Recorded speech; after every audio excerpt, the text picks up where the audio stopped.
Juan Soto has been a hot topic for the last few days, and not because he isn't putting up $800 million performances. No, it's more focused on the Subway Series and insane takes about the new home in Queens. Well, let's get into it.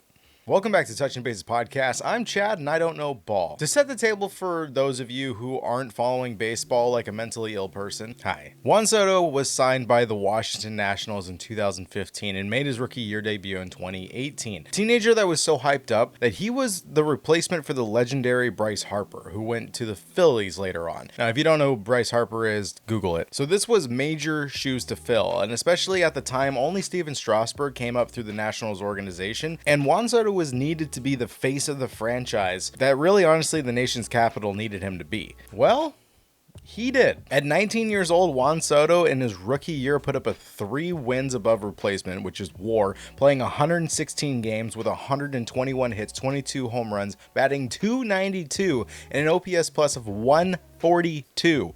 He was 19. Following year, Soto joined by Anthony Rendon, who put up a 7.3 B-WAR, hitting 44 doubles and 32 home runs, along with Victor Robles, the number 6 prospect at the time, who put up a 4.2 WAR, Trey Turner, one of the best defensive shortstops and speedy contact hitters, who posted a 298 average and hit 61 extra bases. This was all supplemented by the rotation, which was almost like a dream team. Future Hall of Famer Steven Strasburg, as I mentioned earlier, Max Scherzer, who's still in the game, who personally I believe probably mentored and aided the other 2 guys in the rotation that put up incredible numbers, Patrick Corbin, Anibal Sanchez, and they both posted an ERA under 4 runs, ERA being earned run average if you're not familiar with it. What's crazy to me is that none of these guys made it to the All-Star game starting roster. I mean, Anthony Rendon made it on the reserve list and so did Max Scherzer, but both of them were replaced due to injury, unfortunately, and didn't get to play in the Summer Classic. The 2019 Nationals team dominated the NL and made it to the World Series to bring home a championship with the help of Juan Soto cranking 5 home runs in the postseason and putting up a .927 OPS.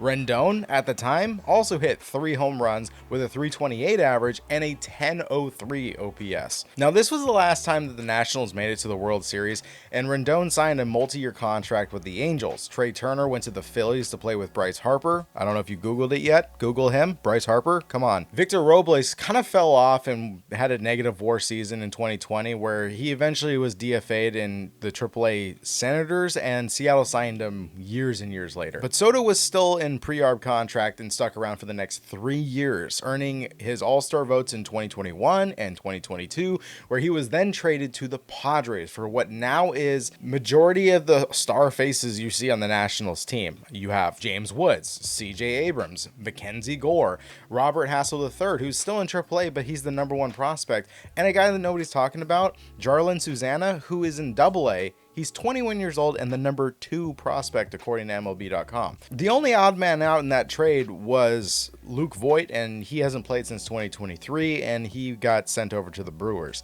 Now put this little bit of information into your back pocket because you're going to need it for later, and we're going to circle back. It's 2022 and he just got traded from the Nationals to the Padres. He's 23 years old at this point, and he's finishing off the year batting .236 with a .779 OPS, which equates to 127 OPS plus. He posted a 1.7 WAR in those 52 games that he played with a brand new team. In 2023, the next following year with the Padres, he went up and posted a 5.3 WAR, playing 162 games, every single game of the season, and batting .410 with an OPS of .930. That's putting up literally 55 points more than the league average. Now again, if you don't know OPS, it's simply slugging percentage plus on-base percentage. For OPS plus, it's including ballpark factors and a lot of other things that are calculated into a system that compares all MLB players together to where 100 OPS plus is league average. Anyways, so this is the final year now of his contract. And if you were watching this in 2025, this was the biggest news during the offseason, right? Juan Soto looking to break records with the largest contract in baseball history, surpassing Shohei Ohtani, who signed with the LA Dodgers for a 10-year, $700 million deal. And that was in 2024. That led them to the World Series and eventually a championship. Well, creating a whole new club of speed and power, stealing 50 bags and hitting over 50 home runs. That also turned into a major lawsuit for the fans who fought over the ball that later sold it to a Taiwanese investment firm, UC Capital, for $4.392 million. I went way off topic there. 2024, the Padres traded Soto's final year of his contract to the New York Yankees. Soto didn't skip a beat, leading right where he left off in 2023. By May 31st of 2024, he was hitting .311 with an OPS of .990, getting the Yanks to the World Series and finishing his season with a .288 average and .989 OPS, and arguably fighting for runner-up versus Bobby Witt Jr. for the AL MVP votes. Soto posted a career year at this point. It was a 7.9 B WAR, producing 128 runs, a career high 41 home runs, 179 OPS plus, and this is in the same year that Ohtani created the 50-50 club. So at this point, Soto clearly was on his way to the contract of the MLB history, and he kind of waved at that insignificant milestone and one-upped it. In 2025, Soto signed a 15-year, $765 million deal. It also included a $75 million signing bonus. That put him at $840 million.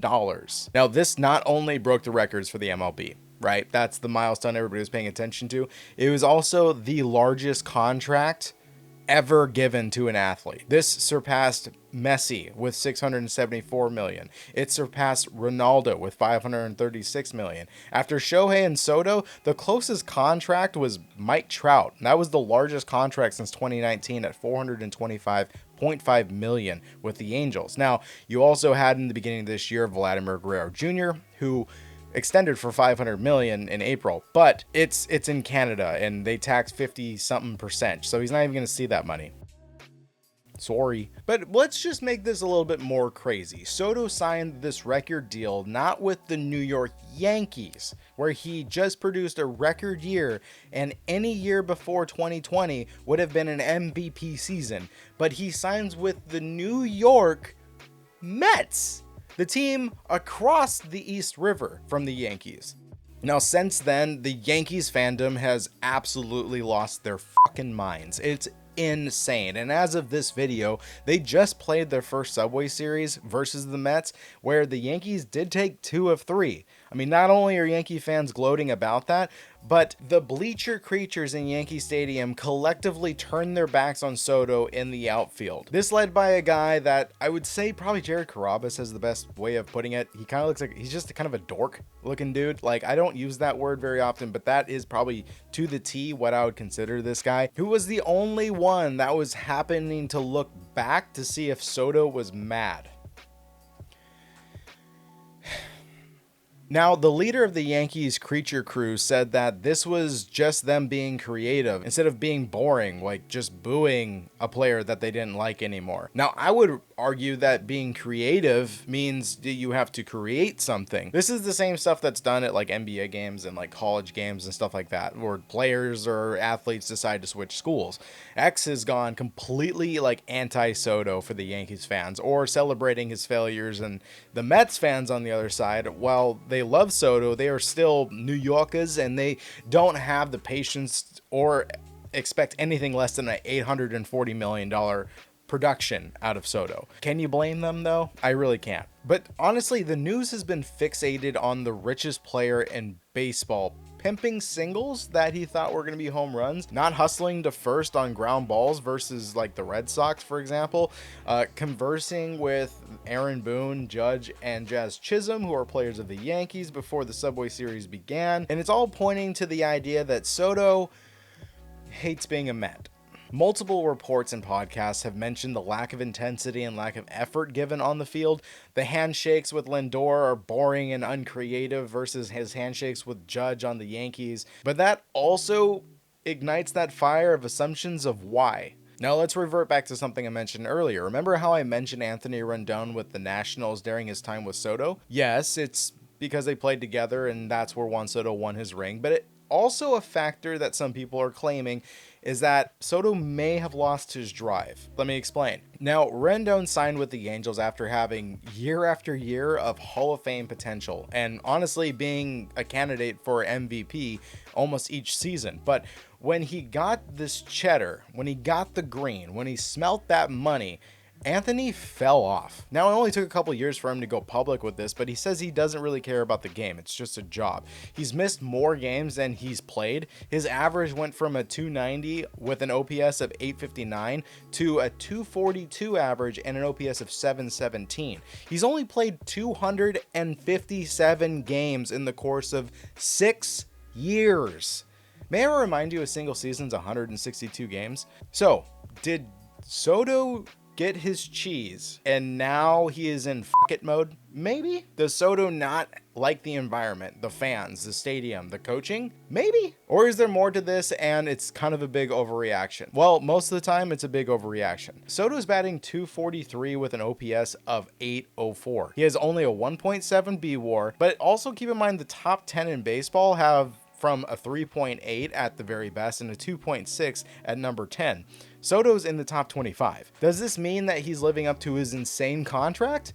No, you're right. But remember that I noted earlier in 2023 when the Nationals traded Soto to the Padres, Soto played a total of 52 games. That's only 2 games more than where he's at as of this recording.